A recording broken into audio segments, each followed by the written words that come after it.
Yung mga alaga ko kasama ko ngayon. So, oras na para papasukin sila. So, yung isa ayaw pang papasok. Kaya yan, hinihintay ko siya. Kung ganito ba naman mga kapinoy, kung may mga alaga kayong mababait, so yan, turuan nyo pa na maayos para naman marunong sila. Hindi tulad ng iba. Hindi po sila tulad ng ibang aso na matitigas ang ulo. Ay, charot. So, yan mga kapinoy. Habang inaantay ko po yung isa, si Brownie, papasok. Kaya binuksan ko muna yung aircon nila para naman maayos yung tulog nila.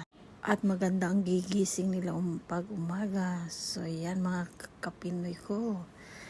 Kaya yan, ang isa, inantay ko si Brownie. Sobrang tigas talaga ng ulo nito. Parang gusto pang lumabas. Sabi ko, pasok ka na kasi gabi na. Matulog na kayo. Ayan. Parang gusto niya pa kasi may tao kasi yun noon. Kaya tinitingnan niya.